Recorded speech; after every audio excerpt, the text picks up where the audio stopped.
Iran যুদ্ধ শেষের পথে বিরাট ঘোষণা করলেন ট্রাম্প। কবে শেষ যুদ্ধ? দেখুন যুদ্ধের লেটেস্ট আপডেট। হঠাৎ করে যুদ্ধ থামাচ্ছেন ট্রাম্প কেন? ইরানকে আত্মসমর্পণ করলো নাকি ট্রাম্প না পেরে পিছু হটলেন? স্কিপ করলে জানতে পারবেন না আসল সত্যি। প্রথম থেকে বিরাট হম্বিতম্বি দেখিয়েছিল আমেরিকা। একটা সময় ট্রাম্প বলেছিলেন যুদ্ধ 4-5 সপ্তাহ চলবে। একবার বললেন সারা জীবন যুদ্ধ চালিয়ে নিয়ে যাওয়ার জন্য প্রস্তুত তিনি। গোটা পশ্চিম এশিয়া এখন জ্বলছে। যুদ্ধের আঁচ এসে লাগছে মধ্যবিত্তের পকেট পর্যন্ত। আমেরিকা ইসরায়েল ইরানে হামলা চালানোর পর ইরানও লাগাতার পাল্টা হামলা চালিয়েছে আমেরিকার সেনা ঘাঁটি লক্ষ্য করে।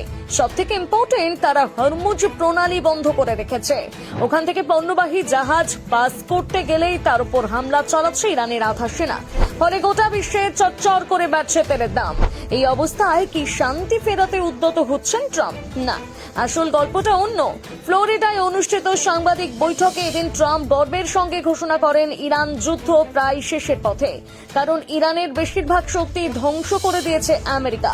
ট্রাম্প একাধিকবার দাবি করেছেন ইরানের বিরুদ্ধে শুরু হওয়া সামরিক অভিযানের প্রধান উদ্দেশ্য ছিল সে দেশের সামরিক ক্ষমতাকে ভেঙে চুরে শেষ করে দেওয়া। ট্রাম্পের দাবি সেই লক্ষ্য অনেকটাই পূর্ণ হয়েছে। এরপর ইরানের কতটা ধ্বংস করেছেন আমেরিকা তার ফিরিস্তি দিতে বসেছেন ট্রাম্প। ট্রাম্প বলেন ইরানের নৌবাহিনী শক্তির বেশিরভাগটাই ধ্বংস করে দেওয়া হয়েছে। 51টা জাহাজ ধ্বংস করা হয়েছে বলে খানিকটা নিজেই নিজের পিঠ চাপটানোর মতন গর্ব করেন ট্রাম্প। তিনি বলতে থাকেন ইরানের ড্রোন ও মিসাইল উৎপাদনের ক্ষেত্রগুলোর উপর হামলা করা হয়েছে। এখন ইরানের কাছে আর মাত্র 10% মিসাইল বেঁচে আছে। ট্রাম্প আরো বলেন এখনো পর্যন্ত আমরা 5000 জায়গায় হামলা চালিয়েছি, যার মধ্যে একাধিক গুরুত্বপূর্ণ জায়গা রয়েছে। ট্রাম্প আরও দাবি করেন ইরান তাদের মিসাইলের 90% এবং ড্রোনের 83% শেষ করে ফেলেছে।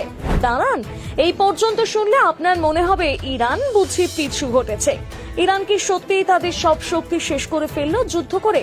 এখানেই আছে আসল টুইস্ট।